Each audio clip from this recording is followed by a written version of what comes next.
Hola, ¿qué tal? Yo como siempre le agradezco la oportunidad de sus valiosos minutos, de su tiempo, oiga. En la entrevista, el diputado Benjamín Carrera, le agradezco mucho también este tiempo. Muchas gracias, muy agradecido por este espacio, por esta oportunidad de Diputado, poder plantearnos cosas. A ver, hombre, ¿qué es eso del PIN parental? Bueno, mira, el PIN parental es una propuesta que trajeron de España, de un partido que podemos ubicar en la geometría política a la derecha, o algunos dirían que la ultraderecha. Es el partido Vox. Es un partido que en España plantea ciertas situaciones que tienen que ver con la educación de los niños. Aquí en Chihuahua, esta propuesta la retomó la diputada Marisela Sáenz del PRI. Ella plantea hacer una reforma al artículo 130 de la Ley de Educación del Estado de Chihuahua para varias cosas. Una, ella pide, o se pide en esta iniciativa, que los padres de familia necesariamente conozcan los contenidos que se les van a impartir a sus hijos. Algo en lo que yo estoy totalmente de acuerdo. Es mejor, de hecho, para que les ayuden a hacer la tarea, para que estén atentos, que los niños estén haciendo su trabajo en casa y en la escuela. Pero lo que ya no me parece correcto es que los padres tendrán que manifestar de forma expresa que tu hijo tome o no determinados contenidos. Me explico. Si, por ejemplo, se va a ver un tema sobre educación sexual, si el padre decide que el hijo no tiene por qué tener acceso a esa información, no va a poder tener acceso a esa información. O si van a hablar sobre, por ejemplo, el tema de la evolución de las especies, y el padre cree que no debe de ser la información que tiene posibilidad de acceder el niño, tampoco lo va a poder tener. Ahí me parece que esta es una situación que no abona al correcto desarrollo de los niños, y por eso es que estamos impulsando pues una oposición a este famoso PIN parental. Pero en términos prácticos es lo que significa. A ver, entonces, su planteamiento es que los papás no tengan injerencia en decidir qué contenidos pueden ver sus hijos o no. Correcto, pero más allá, yo lo que estoy planteando es, a ver, tú como padre de familia tienes derecho a decidir en qué escuela estudia tu hijo. Eso yo no tengo ningún problema. Tú tienes toda la posibilidad de decidir si tu hijo va a una escuela pública o a una escuela privada. Está bien, no hay ningún problema.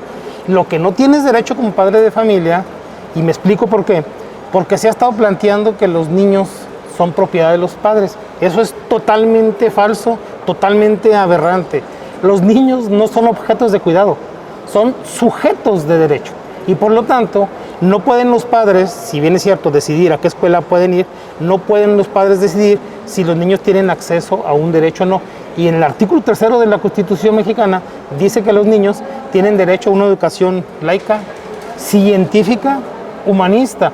Y si tú como padre dices, no, es que yo no quiero que veas eso porque va en contra de mi religión, porque va en contra de mis creencias, no tienes la posibilidad de poder tener esa información. Yo planteo que aceptar que los padres decidan qué materiales sí pueden ver o no pueden ver sus hijos es algo regresivo a los derechos de los niños, es algo que incluso les va a afectar en su vida cotidiana. Chihuahua, el estado de Chihuahua, ocupa el primer lugar en el número de llamadas a 911 por abuso sexual. Si a los niños no les damos la información suficiente para que sepan que nadie puede tocar su cuerpo, nada más que ellos, eso permitiría que pudiera haber un crecimiento en el tema del abuso sexual. O por ejemplo, en el tema del embarazo adolescente. Chihuahua ocupa el tercer lugar en embarazos adolescentes. Y por ejemplo, se calcula que por el tema de la pandemia, a nivel nacional, vamos a tener un incremento de cerca de 35,000 embarazos adolescentes. Y si no les damos información a los niños de ese tipo, información científica, podemos ocasionar problemas mayores que los que estamos viendo. A ver, diputado, vámonos a un tema específico. En el Distrito Federal se encontró una escuela, y eso porque los padres protestaron, en donde una de las dinámicas era que los niños se vistieran o llegaran con faldas y las niñas con pantalones, para demostrar una igualdad de género, para teorías de los profesores. Y los papás protestaron. Oiga, ¿por qué se va a poner mi hijo una falda? Porque si no lo repruebo. ¿Por qué me lo va a reprobar? Pues porque es parte de una dinámica y él no quiere aceptar eso. Pues no, porque pues él no quiere y no tiene por qué usar falda. Eso es donde los papás no pueden opinar. Bueno, yo estoy hablando de los contenidos de las materias. Ajá. El tema de las dinámicas o de la forma en que los profesores decidan dar su materia, esa es otra cosa distinta. Yo estoy hablando de los contenidos. Si en los libros de biología viene que tienen que hablar sobre el aparato reproductor femenino o masculino, ¿por qué el niño no va a tener acceso a esa información? ¿Por qué? ¿Cuál es la justificación que implica eso? Ese tema de situaciones como el que tú comentas, que seguramente serán dinámicos o serán algunos puntos. ¿Usted estaría de acuerdo que su hijo le dijeran vístase con una faldita y que se la pusiera? Yo no tengo ningún problema en ese tipo de situaciones porque me parece que los niños tienen que tener acceso a toda la información posible. Aunque él no quiera. Bueno, eso ya es otro tema importante. Por ejemplo, yo lo planteé, fíjate, ahorita que se está discutiendo el tema del PIN parental, yo dije, a ver, y es una propuesta que hice en el Congreso, vamos a preguntarle a los niños qué opinan sobre eso, vamos a preguntarle a los niños y a los adolescentes, vamos a consultarlos qué opinan sobre el PIN parental. Ojo, no qué opinan sobre si tienen derecho a la educación o no. Ojo, no les pido que se les pregunte si están de acuerdo en tomar o no esos contenidos. Eso tiene que hacer porque ya está decidido en la tira de materias, pero que les preguntáramos a los niños si estaban de acuerdo o si les pareciera que sus padres decidieran qué tipo de educación ellos llevan o no. Estamos a punto de hacer esa consulta. El día de mañana me reuniré con el presidente de la Comisión Estatal de Derechos Humanos para que podamos hacer esta consulta. Es un ejercicio que ya se ha hecho, que se acaba de hacer por parte de Disciplina Nacional y por parte de la UNICEF aquí en México, donde se les consultó a los niños o se les preguntó cómo estaban viviendo el tema de la pandemia. Y me parece que aquí en México y aquí en Chihuahua podemos hacer un ejercicio similar. ¿Esa es una postura de Benjamín Carrera o de Morena? Es de la fracción parlamentaria de Morena, pero más allá de eso, hemos demostrado que el PIN parental es anticonstitucional, por lo que te acabo de explicar. Pero además, la Comisión Permanente de la Cámara de Diputados Federal hace una semana estableció un punto de acuerdo con básicamente dos asuntos. Uno, se les pide a todos los congresos de los estados que por favor detengan incluso la mera discusión del PIN parental. Pero además se le pidió a la Comisión Nacional de Derechos Humanos que estableciera o que buscara mecanismos de control constitucional en contra del PIN parental. ¿Por qué?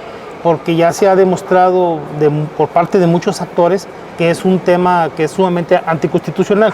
Incluso debo decirte, Héctor, yo convoqué 3 foros virtuales desde el Congreso del Estado, donde convocamos a activistas del tema de los derechos humanos, donde convocamos a expertos en el tema legal y educativo, y en donde convocamos incluso a actores institucionales, como puede ser Ricardo Bucio, que es el secretario ejecutivo nacional del CIPINA. A nivel de México no hay, me parece, ninguna autoridad encima del CIPINA y mucho menos que no conozca esos temas. Bueno, si Ricardo Bucio planteó que era un tema regresivo, anticonstitucional. Convocamos al CIPINA de Chihuahua, dijo lo mismo. Convocamos al DIF del Estado, dijo lo mismo. Todos los abogados que hemos consultado, todos los profesores que hemos consultado, dicen que ese tema ni siquiera se debería de discutir. Y debo decirte que hay muchas posibilidades de que así sea. Bueno, pues estaremos atentos a qué es lo que pasa en las próximas semanas para conocer la postura final, por mayoría o por unanimidad, en el Congreso de Chihuahua. Lo que pasa es que esta propuesta entró desde enero de este año. Entró a la Comisión de Educación. Pero la diputada Maricela Terrazas, que es la presidenta de la Comisión de Juventud y Niñez, pidió que se atrayera ese tema para su comisión. Tuvieron que nombrar una comisiones unidas, se llama, 2 comisiones juntas, Educación, Juventud y Niñez, donde hay 9 diputados. Han intentado reunirse varias ocasiones para discutirlo, pero como no hay un consenso, afortunadamente no hay un consenso en los diputados del Estado, ni siquiera se ha reunido la comisión, lo cual yo celebro y lo cual me parece correcto. Ni siquiera se debe discutir este tema y me parece que ya va este tema a diluirse y ya va a quedar en una mera anécdota en el Congreso del Estado, lo cual desde luego yo aplaudo.